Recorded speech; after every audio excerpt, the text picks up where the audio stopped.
All right, so I'm going to talk about Karl Marx and the U.S. Civil War, and I'm going to talk about it in a particular way. As I was trying to figure out what I was going to say up here, I felt that maybe there were 7 or 8 different talks you could give called Karl Marx and the U.S. Civil War. But the thing that I have decided to focus my attention on is the question of race and racism.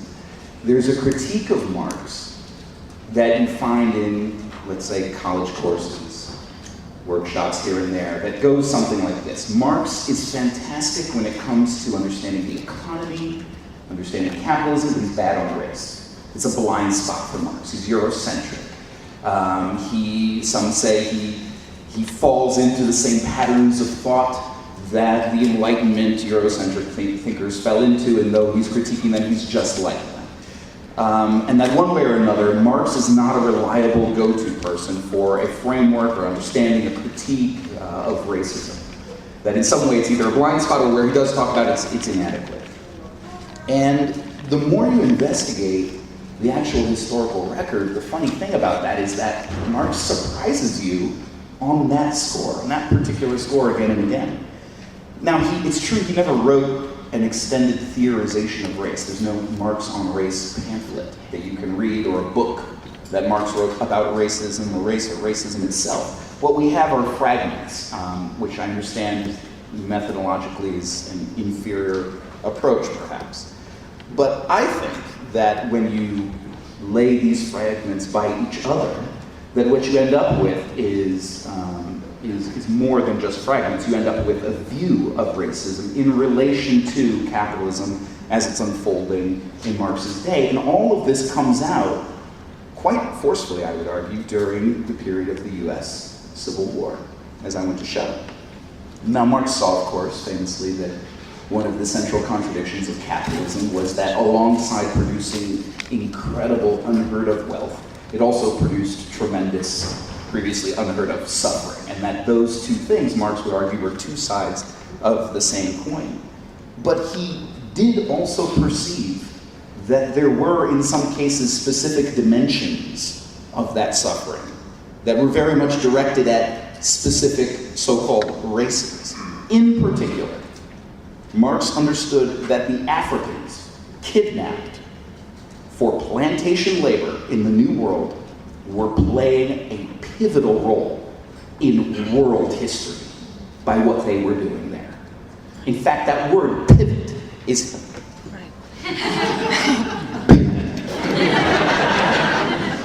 That word pivot is his word. Listen to what he says.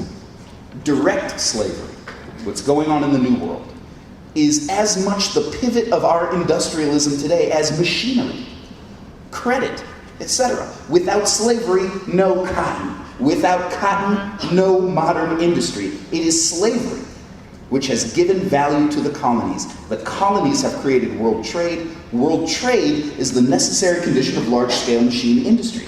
Thus, before the traffic in Negroes began, the colonies supplied the old world with only very few products and did not visibly change the face of the earth.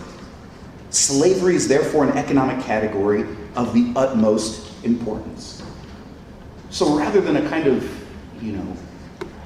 Eurocentric view, it's the white workers in the textile factories that are at the center of what's happening in the world. No, it's not. The Africans are not in the periphery of what's happening. He's saying the Africans, enslaved in the New World, are the center of what's happening in all of world capitalism. And it's not a moral consideration that he puts them at the center, but a concrete material question of how the world is actually developing, how this thing, capitalism, is coming to be.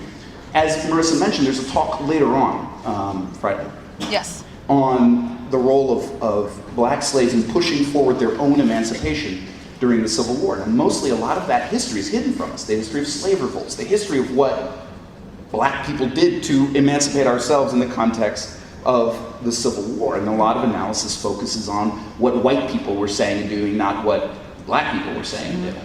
And so it's interesting to notice, just with all of these charges floating around about Marx, he surprises you again and again. It's interesting in 1860 that he would write a letter to his collaborator Engels and say, in my opinion, the biggest things that are happening in the world today are the workers and the weavers in Silesia, the Chartists, which no. The biggest things happening in the world today are, on the one hand, the movement of the slaves in America, started by the death of John Brown, and on the other, the movement of the serfs in Russia, naturally connected in his mind. I've just seen in the Tribune that there's been a fresh rising of slaves in Missouri, naturally suppressed, but the signal has now been given. So of all the things Marx could be focusing his attention on, the rising of slaves suppressed in a small town in Missouri, to him is the signal. That, you see, is the key. Right. That Marx understands and recognizes, tuned in to the subjectivity of the slave. Not just like, oh, the poor unfortunate slaves, victims of capitalism. No, agents of turning up the whole situation. They're moving in Missouri, in a little town in Missouri. What? Stop! The signal has been given. It flows, though, if you think about it dynamically. If what they're doing is pivotal, if it is the pivot for the whole world capitalist system, then what they might do to try to undo their circumstance would naturally also be the pivot of challenging the whole setup. It makes sense. Now, okay, but what about race itself? What about Marx as a theorist of race itself, of the concept of race? Again, there's no pamphlet, Marx on race. But Marx has this talent for compressing into a very small number of words a whole bunch of ideas. Here's a passage. Listen to this little fragment, which, by the nature of its tone, is actually easily misunderstood. What is a Negro slave? A man of the black race. The one explanation is as good as the other. Well, sounds like Marx is making a quite racist claim there. That a Negro slave is a man of the black race. Again, tone matters, because in the next sentence he says, a Negro is a Negro. He only becomes a slave in certain relations.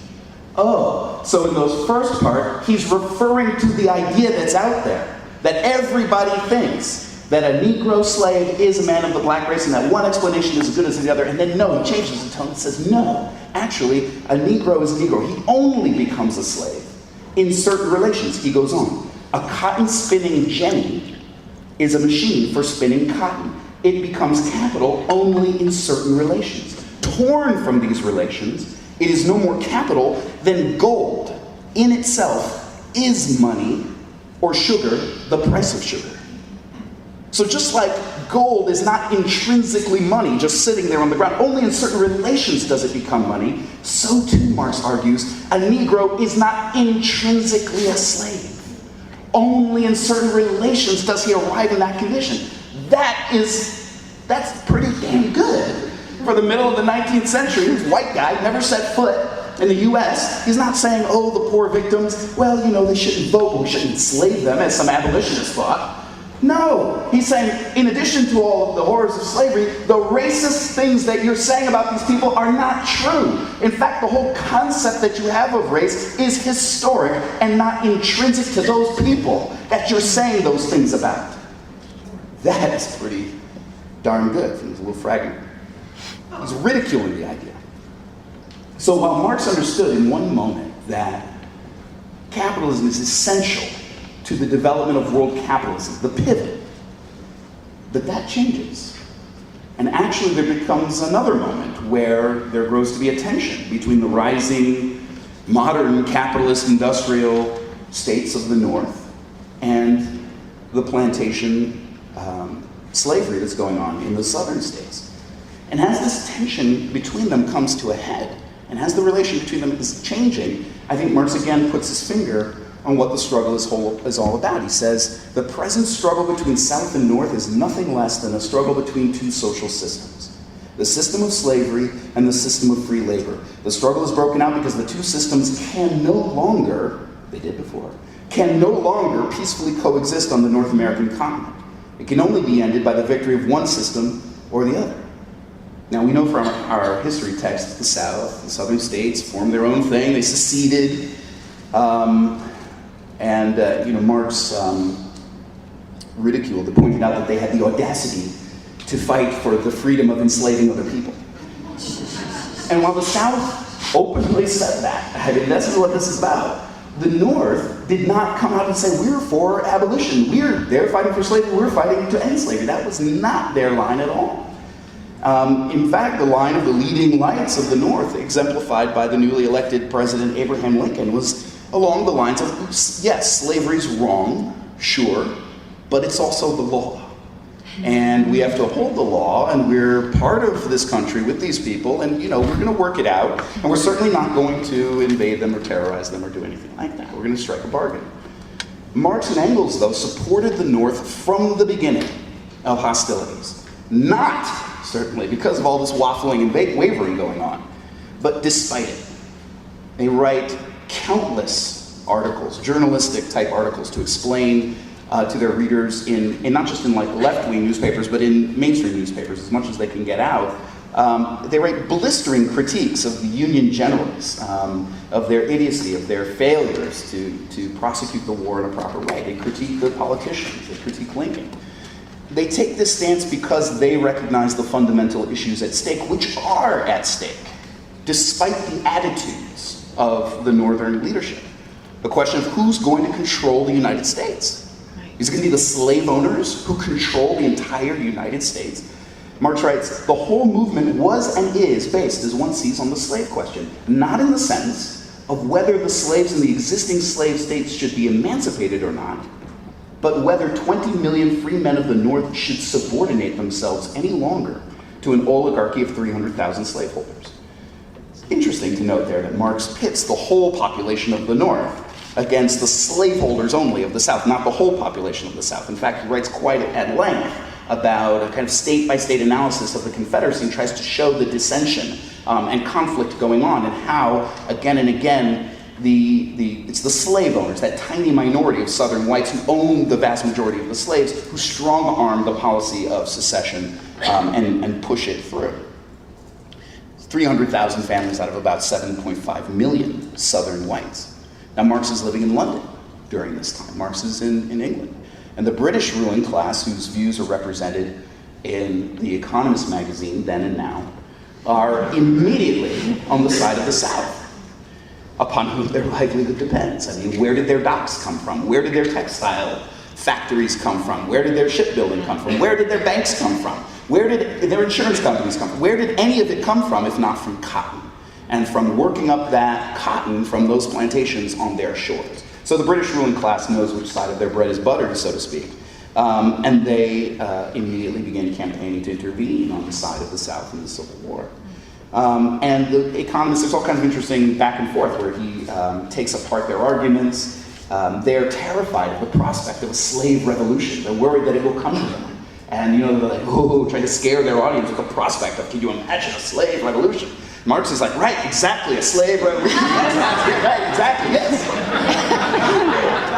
Nothing will scare the crackers like a slave revolution. That's not a quote. It's funny because I have the actual quote here. It doesn't do it for me. Marx says, one single Negro regiment would have a remarkable effect on Southern nerves. A remarkable effect. You scare the crackers.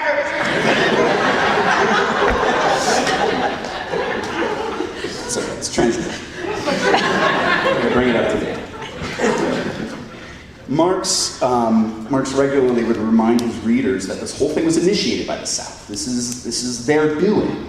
And that actually, he argued, this is not a defensive war just for them to hold on to what they got. But this is actually, he argued, an expansionary war. This is them trying to take over the whole of the United States. And he argued that they had to do that. They were compelled towards that policy for three reasons. One is a reason, he argues, that slave plantation agriculture tends to exhaust the soil and therefore continually needs new soil and therefore new territories in which to plant. And therefore must expand. He argued that as new states were being added, this is the era of westward expansion, as new states are being added to the Union, the whole question of, well, will that new state, just minted, be slave or free, threatens to challenge the equilibrium, if you have it, in the Senate, in the Congress. Will those representatives be slave-owning representatives, or will they be free representatives? And so their power, their national power, is being threatened. And lastly, that expansion for the Southern ruling class was an essential kind of social safety valve. that there's danger with so many whites not owning the majority of slaves or any slaves at all. They're always a kind of social dynamite and a potential for them to turn their economic frustrations against the slave owners.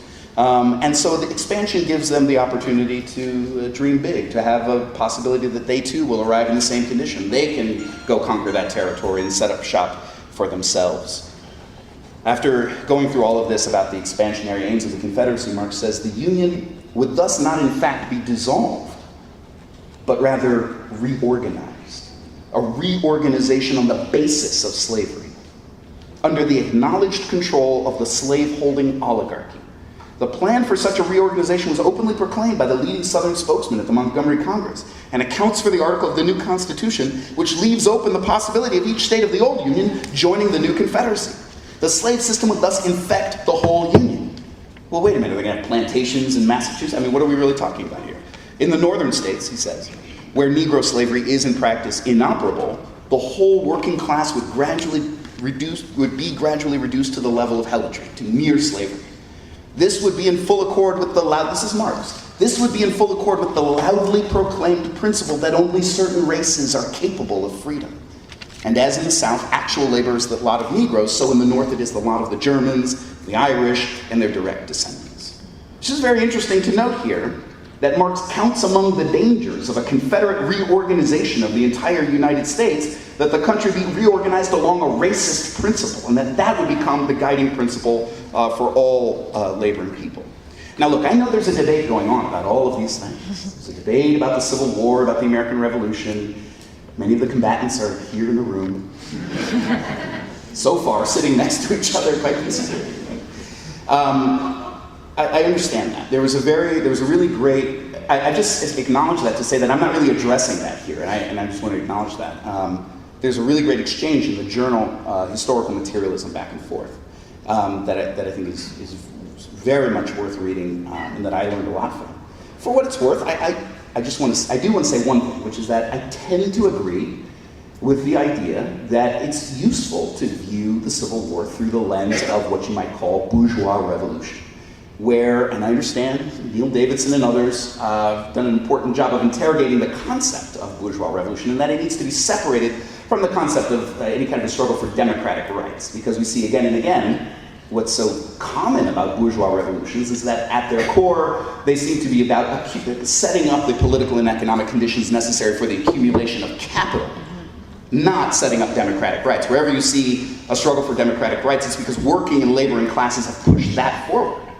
And on occasion, they have raised that banner themselves, the bourgeoisie, as they need to, and as they don't need to, they just abandon it just as fast. And isn't that the pattern of the Civil War? That they don't want, that the northern industrialists, the progressive northern industrialists don't want a slave revolution. They don't want a total upending of the social order and the expansion of democratic rights to the Africans, slave laborers. And they try to avoid that at all costs. There's a general, Fremont, who starts, escaped slaves are running over into his camps. So he's like, whoa, brilliant. They know the area, they know the slave owners, they know what's going on, they can tell us these things, they can work as spies, they can work for us, we'll hire them. He was fired. It just makes so much sense, but they were so afraid of that policy that they tried to avoid it at all costs, and the concept of bourgeois revolution, I think, helps you to grasp that. But then once they had to do it, there's a logic to it. Engels and Marx begin to have a little debate where Engels is pointing to all the failures, all the stupidities, and he writes a letter to Marx and says, look, it's just stupidity after stupidity. Marx says, the opening line is hilarious in his letter, I do not altogether share your views. That's another one that might need some translation. No. Or maybe you have a better translation. But basically he goes on to say you're missing, you're so focused on the military side of things, you're missing the political side of things. He says, about the way that Lincoln tries to pacify the loyal slaveholders. He says he errs only if he imagines that the loyal slaveholders are to be moved by benevolent speeches and rational arguments. They will yield only to force. So far we have only witnessed the first act of the Civil War, the constitutional waging of war. The second act, the revolutionary waging of war, is at hand. And it turned out that Marx was right about that the revolutionary raging of the war was at hand. It turned into a revolutionary war. And perhaps one of the themes that you might want to carry with you through this conference, besides this interesting stuff about Marx and racism and the Civil War, is a kind of general point, especially if you're new to this conference or to our politics, is one of the things you'll discover us talking about a lot is how in these revolutionary moments, in moments of great social change, that people's ideas tend to change dramatically. The thing that we all hit our heads up against a lot, how do you change people's ideas? How do you change people's ideas? It's in these moments, these special windows in history, where that kind of a transformation gets accomplished on a mass scale in ways that seemed impossible sometimes only a few months or weeks earlier. So here you have, and what's interesting to me about the Civil War is how that happens to the slaves, certainly, winning their own freedom at gunpoint. I mean, just a tremendous, that'll give you confidence, there's no doubt. You're gonna feel good about yourself when that thing's over. How do you feel? I feel good. I feel really good. Really long. You can just imagine. It also affects the white soldiers who fight alongside them, who maybe were racist before, or maybe still were after, but their views underwent a transformation. There's a whole book of their letters home, like, gosh, Mom, we used to beat up abolitionists back home. Now I am an abolitionist, and everybody I know is too. It's amazing. Lincoln, there's a book Robin Blackburn just put out called An Unfinished Revolution, where he kind of talks about this moment in time where this transformation of American politics and of somebody like Lincoln ends up coinciding politically, at least for a brief moment, with the radicals and with politics of people like Marx. And in here, there's some nice original documents in the second half of the book, including Lincoln's first inaugural address and his second. And I wish I had time to read you both of them, but I'll just give you the gist of the first and then read you some for the second. In the first, he's like, yes, I'm president, and by the way, we're not going to invade the South. We're not going to invade the South. We have no hostilities with the South. We understand that slavery might be bad, but it's the law, and we're going to follow the law. And did I mention we're not going to invade the South? We are not going to invade the South. A few years later, his second inauguration, his tone is a little different. And I know there's a lot of debate about Lincoln, too. We probably have a whole conference just about Lincoln, but listen to this. Fondly do we hope, fervently do we pray that this mighty scourge of war may speedily pass away. Okay. Yet, if God wills that it continue until all the wealth piled by the bondsman's 250 years of unrequited toil shall be sunk, and until every drop of blood drawn with the lash shall be paid by another drawn with the sword. As was said 3,000 years ago, so still it must be said, the judgments of the Lord are true and righteous altogether. Now, you can't tell me that thing didn't change. Come on. So, which is not to say, so yes, the Civil War required and involved a dramatic change in ideas, but that's not to say that it was all good and the racial issue was solved. In fact, immediately after the Emancipation Proclamation was issued, there were riots. It was a huge riot in New York City, a racial riot in which white mobs went around murdering blacks. There was a draft riot. Resentful whites, mainly Irish, resenting having been drafted into this war, blamed the blacks and went around murdering them. Now, so then the question arises, well, what about Marx? What did Marx have to say to that? Was Marx blind to this kind of thing, to the persistence of racism among working class whites in whose interests perhaps it was not being fostered? He was not blind. In fact, I would argue that he offered an explanation of that racism that was rooted in the social circumstances of the North. He said, and I quote, "The Irishman sees the Negro as a dangerous competitor. The efficient farmers of Indiana and Ohio hate the Negro almost as much as the slaveholder. He is a symbol for them of slavery and the humiliation of the working class. And the Democratic press threatens them daily with a flooding of their territories by niggers." Now we know in hindsight that after the Civil War, that the racial order erected by slavery was smashed and a new one was reinstated eventually through a whole struggle against Reconstruction I don't have time to talk about. But a new institutional racism arose. And that we know that racism was so useful to the planters in justifying slavery it also ended up having another use later on. It was useful to the rising capitalists who won the Civil War and reorganized the country in their image. It was useful to them as a way to divide workers from each other. And if you also take a few lines from the Communist Manifesto, in which Marx talks about how the unity of workers being brought together in these unified circumstances, but that unity is constantly being upset again and again by being pitted in competition with each other over the material conditions of their life. Who will get the job? Who will get the apartment? All this kind of thing. So there's a material basis for the competition between workers that can spill over and become part of racial antagonism between them that benefits the ruling class. Now we should mention that having that kind of an analysis of racism is different. I really want to stress this. Having that kind of rough sketch analysis of the social purpose of racism is different from understanding the experience of racism. Marx never set foot in the US. He was a German Jew with a comfortable upbringing, got a doctorate in philosophy. Frederick Douglass was born a slave on a plantation, escaped, taught himself to read and write. What's so interesting about these two people is that despite their profoundly different experiences of racism, when it comes to the political question of what is racism and what is its role and function in society, the argument of the one could be the words of the other. In words that could have been written by Karl Marx, Frederick Douglass says, "The hostility between the whites and blacks of the South is easily explained. It has its rooted sap in the relation of slavery and was incited on both sides, the poor whites and the blacks, by putting enmity between them. They divided both to conquer each," says the man who grew up under the lash.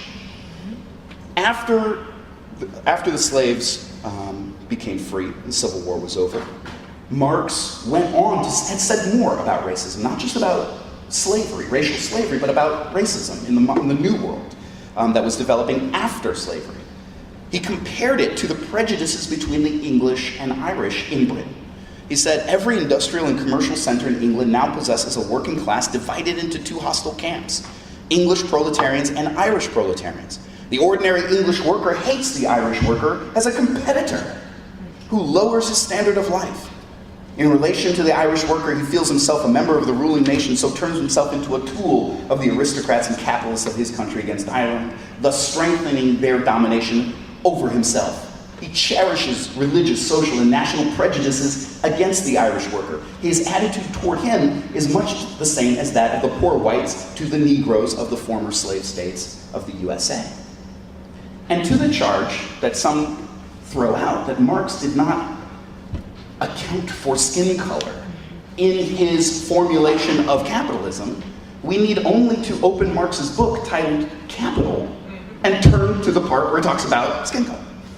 He says, "In the United States of North America, every independent movement of the workers was paralyzed, so long as slavery disfigured a part of the republic. Labor cannot emancipate itself in the white skin where in the black it is branded." Again, a bunch of ideas in a tiny space. It's not that the white workers are going to liberate the blacks. You see, we have to, black people, just wait. The white workers are coming.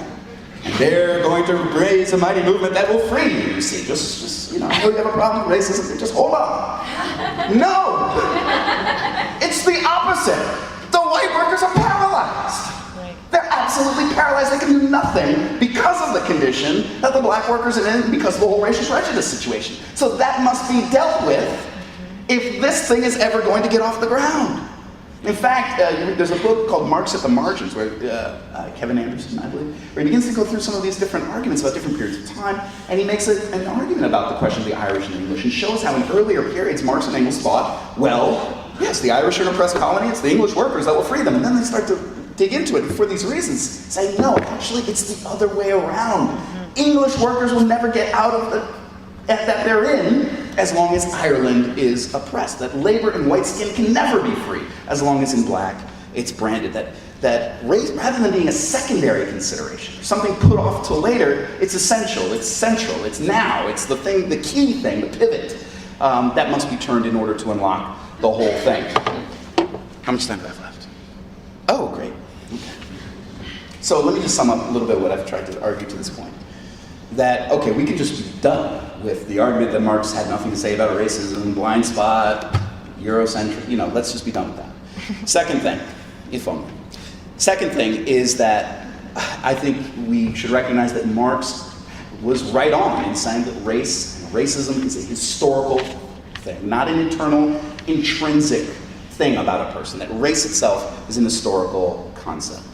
Third, that we should recognize that Marx was tuned into the activity of slaves themselves, their self-emancipation, their own subjectivity, and that Marx perceived that racial prejudice served the interests of certain classes and not others, crucially, which I think is very useful for us today. And lastly, or maybe not lastly, but fourthly or fifth, I lost it, that Marx perceived the centrality of this question to the American context, to the country we're living in here. Which just leaves one last point that I want to make. And I just want to sketch it in the little few minutes that I have remaining. And that is just that Marx did not just write and theorize and this sort of thing. He also acted. He was an activist. And to his credit, Marx and his collaborator Engels were active in a movement that was in solidarity with the slaves and with the Union forces of the North, where he was in England. He was one of the leading figures of what was a mass movement in England to prevent Britain from intervening on the side of the South, for reasons we've already discussed. A movement that we should say was successful in keeping Britain out of the war.